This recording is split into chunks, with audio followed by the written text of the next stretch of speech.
me something, it might just take the pain away. So guys, umpisahan ko na magluto ng ampalaya na walang pait. O diba, initin muna natin ang ating mantika. ¿Qué te llevo? ¿El otro? No, esto es para mañana si quieres. Ah, entonces lo dejo aquí. Para... ¿Eh? Lo dejo aquí. sí. Vale.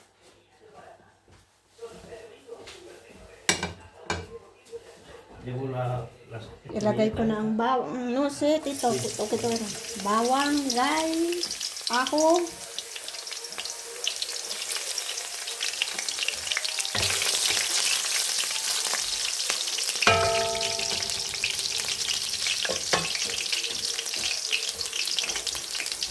At yung sibuyas.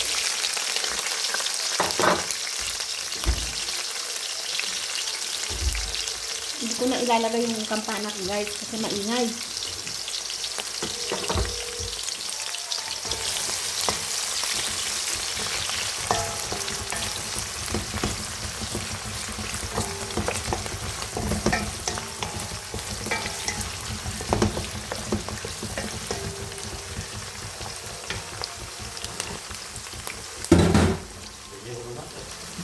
No, dito, no pasa nada. Cada uno lo que quiera coger. No pongo la campana, ¿no? No pasa nada. Hola. Es que hay ruido. No, pero bueno, porque el anillo tiene que ser tú. Ahora, si te molesta mucho el ruido, ¿no? Apágala.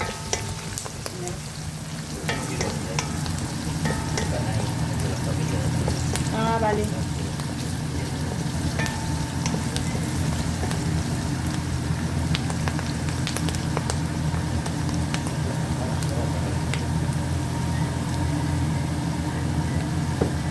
No hay heavy cream.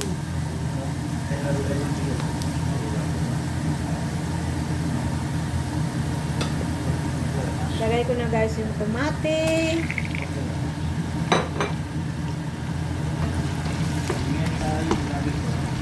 Sí, pero no pongo porque si no se va a cambiar el sabor.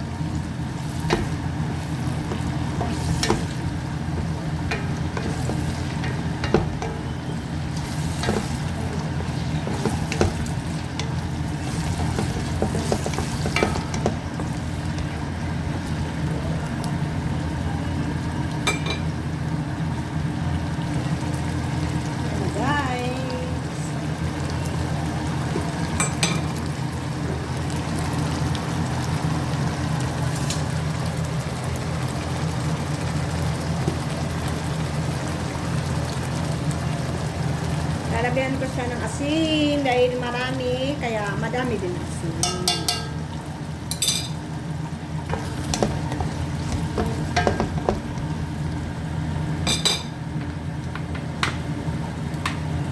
Lagay ko na yung ampalaya.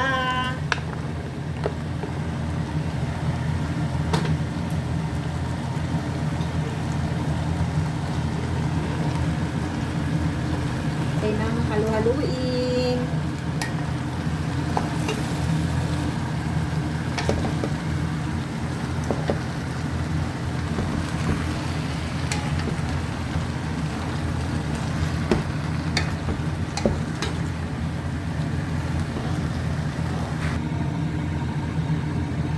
Takpan ko na siya guys.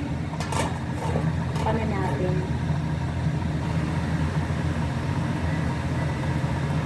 Titingnan ko siya guys kung ano ng itsura ng ating ampalaya. Diba? Ang ganda. Oh, nagsabaw na siya guys. Ayun.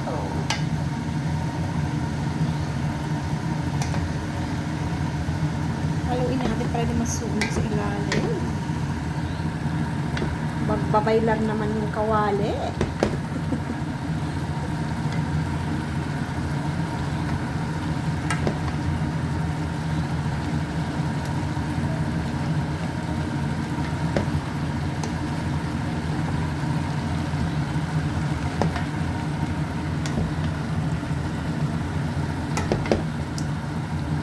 Nagluto ako ng gulay na to kasi yung mama ko hindi siya marunong magluto ng ampalaya na walang pait. Ako lang talaga marunong nito guys. Kasi may sikreto ako. Diba? Kaya yan.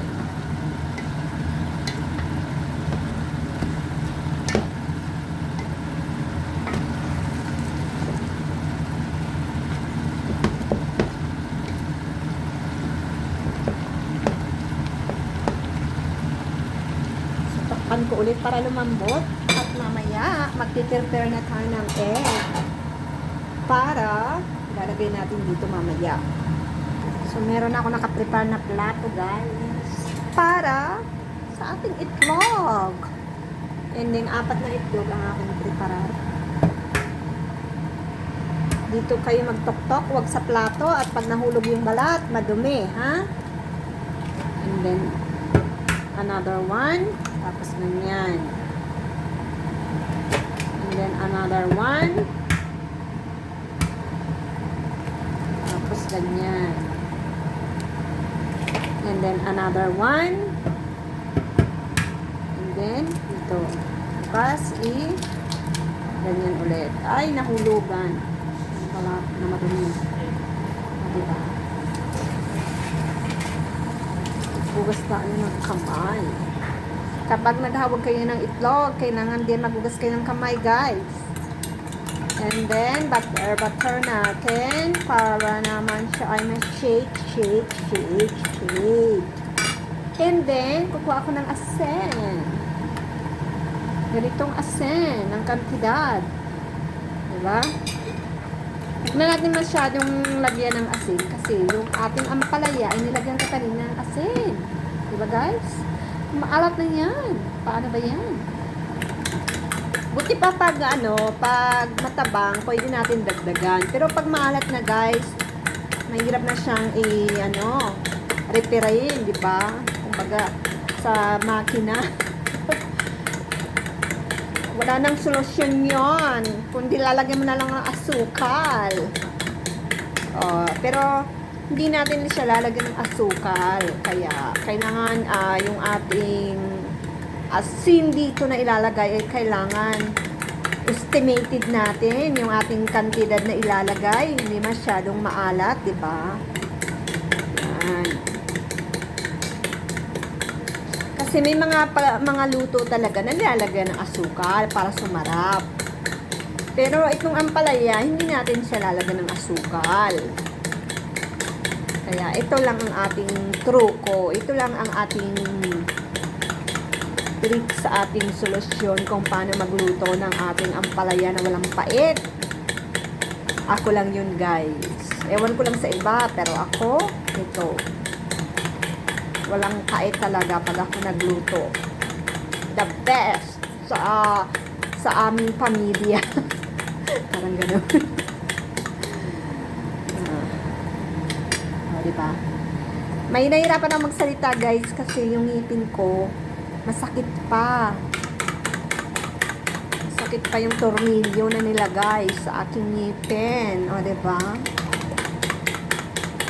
Kaya nahirapan ako magsalita ngayon bago. Nung Webes lang ito nilagay. So, open sesame. Tingnan natin. Wow! Diba? Luto na. Maluluto na siya.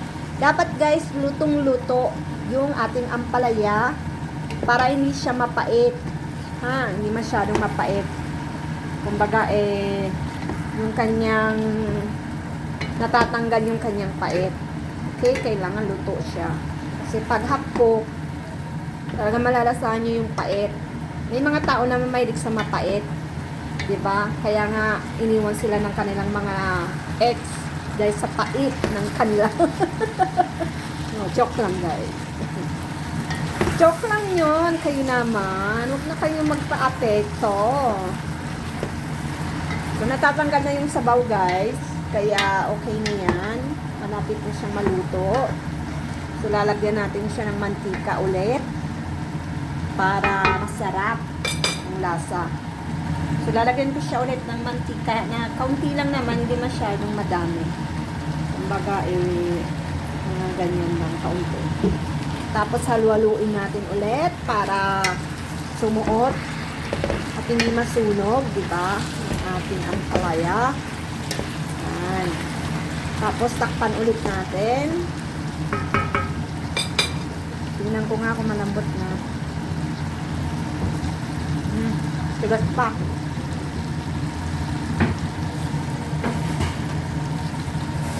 Takpan ulit natin. Tinanggal ko yung ano guys, bakit di ko nabigyan. Maingay guys ha, kaya nakasigaw ako kasi nakasindi yung kampana.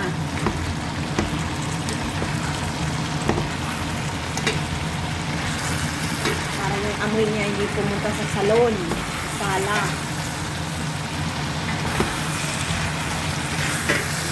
Babaan ko yung apoy kasi nasunod naman. Kasi matigas pa siya guys.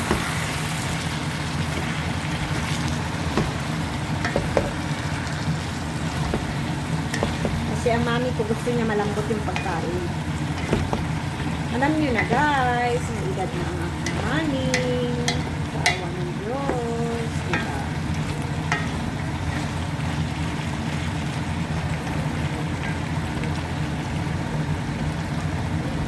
Lambing ko to sa mami ko guys, na magluto ako ng ganito. Kasi nagustuhan niya yung luluto ko nung nakaraan. Sa bahay, walang pait. Tinanong niya ako paano magluto. I-explain ko naman sa kanya, pero nandito ako sa bahay niya at may ampalaya naman. Niluto ko siya. So, ibig sabihin, no, love-love ko siya. Kaya nilulutuan ko siya. Lutuan niyo yung mga mami niyo, mga daddy niyo, mga parents niyo, pamilya niyo, para padaman niyo. Yung pagluluto kasi guys, ay significant na isang way na pagmamahal yun, di ba? Kaya yun. Lalo na kung masarap kayo magluto, ay naku. Diba? Eh ako masarap ako magluto guys. Marunong ako magluto. Marunong ako sa lahat. Diba? So guys, eto na nga. At ilalagyan natin siya ng itlog. Ng webo.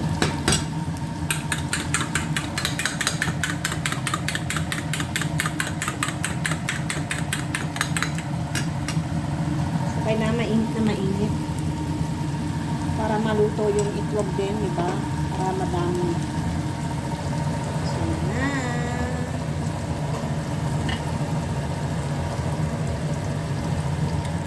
Yan.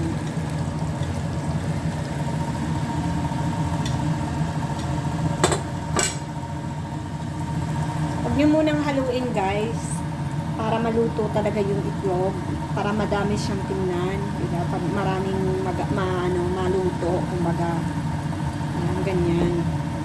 Kung pwedeng ikalat nyo, pwede. Para madami. O, diba? Ganyan.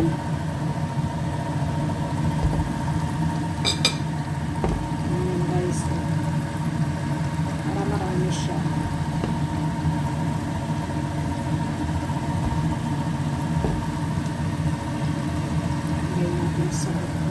Sa gitna ng dilim ng aking pagluluto ng ampalaya, ampalaya.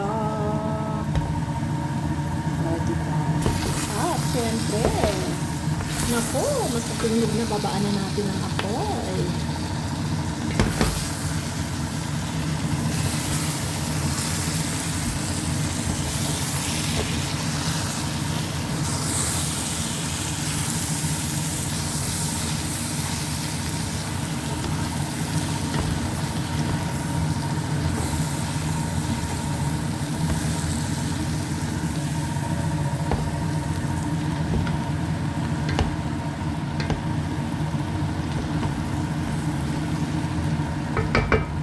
Guys, so, diba? Takpan ko ng konti maluto yung okay na, kainin na. Ito na nga guys, at kakain na kami. Lumilip para sa Holy Spirit. Amen. Porque tiene abdominales. Tienes que hacerte vaso. Te lo digo, o sea, te cruja.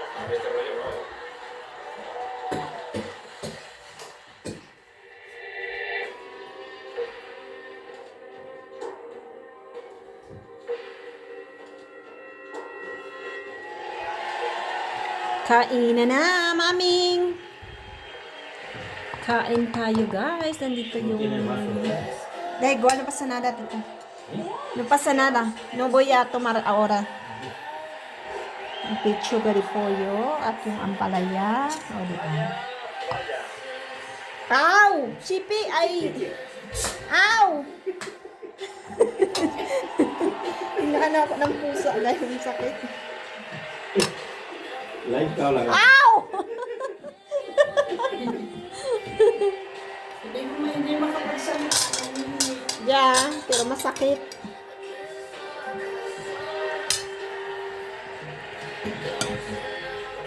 Cogito ketchup, Dixon. ¿No quieres? ¿Por qué? Bueno.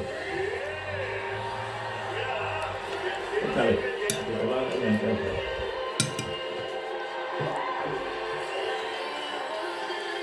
Nahilig ako sa gulay, guys. Tsaka, Vení, ven.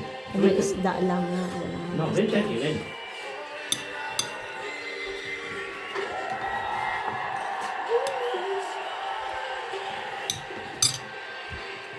Kain tayo. Sarap ang aming pagkain. Diba? Kain, kain. Tulo ng ano. Te aprovecho. Gracias, Tito, a comer. No, ven, ven, tranquilo. Fernando, no, que no me entra nada. Yo solo tengo sed.